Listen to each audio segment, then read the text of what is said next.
how does a good company culture affect your success? And so the very first thing that I thought of and I wrote down for me is what I mentioned already, is it lowers turnover. If you have good culture, if you have right people in the right seats, if you have happy team members, and we personally call them team members, not employees, because we do feel like this is our family. We like, I know people say, do not call your, team your family, but I don't even care. I do. I love them. And that's what do they know? I hate it when we have to let them go. I hate it when it doesn't work. So it's important to me to work with people like you and tools like Culture Index to make sure that I'm finding the right people out of the gate and I'm not having to let them go, because I don't want to invest my mental energy and my emotional energy into somebody that I have to go, I'm sorry, we're going to have to let. And that turnover cost, I looked it up too before we got on this call, and it's estimated that losing an employee can cost a company 1.5 to 2 times the employee's salary.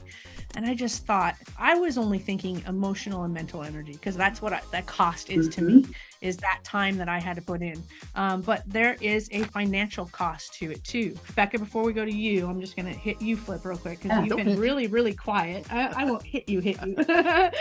But not on camera anyway. Yeah, that'll be after we get off. Right. Company culture, like in our culture, what's something that you feel has attributed to success? We'll ask Becca the same question because she's really kind of the pro in this space. Well, I mean, when we first started, that was the biggest thing. We wanted to create a company culture that people would love and would, they wouldn't want to leave it. Yeah. So like when we first started, we had a nap room. Mm-hmm. It was we might have taken it a little too far, but no, we had a nap room. We did special events. We had couches out in a gathering area to make it relaxing, make it comfortable. Yeah. And during the summer, because it gets really hot in Ohio, we would have Snickers ice cream bars. That's it. I want to come work for you. Those are my favorite. and then once a month we Taco Tuesdays. We do a lot of stuff with the team, and it's important. It makes the team members, because we treat them as family. Well, we want them to treat each other like family too. Mm-hmm. Yeah. And the more they're together, the more they're doing things outside of their normal daily grind. It makes it more personal, makes it more of the better culture that we can create. Yeah, I think it was really about joy, right? Oh, yeah. We wanted people to have joy coming to the workplace. Yeah. So Becca, off to you. How would you answer this? To me, culture is, when you say culture, what I feel, the first thing that came to my mind was trust. And that to build a culture where you trust that the people that come to work beside you, number one, there's some quote, there's some demographic from, I think with Pew Research, about the percent of actively engaged, disengaged, and actively disengaged employees. I wish I had the numbers in front of me, but the actively disengaged employees are terrorists within your organization. They come in and they, just try to tear you down.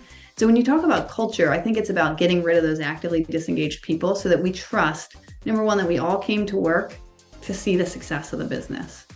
And we trust that the person alongside of us is competent at their job and is doing the best they can, despite the circumstances, because sometimes things get crazy.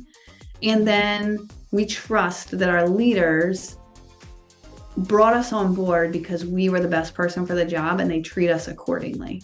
And so they don't micromanage us, and they give us the tools we need to succeed, and they clearly define success so that, we can come in and that to me is a good culture.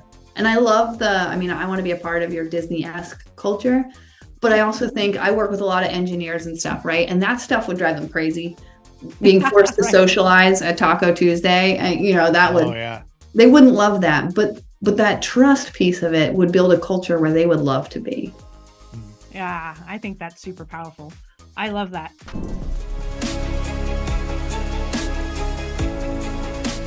Nothing on this show should be considered specific, personal, or professional advice. Please consult an appropriate tax, legal, real estate, financial, or business professional for individualized advice. Opinions and information on the show are not guaranteed. All investment strategies have the potential for profit or loss.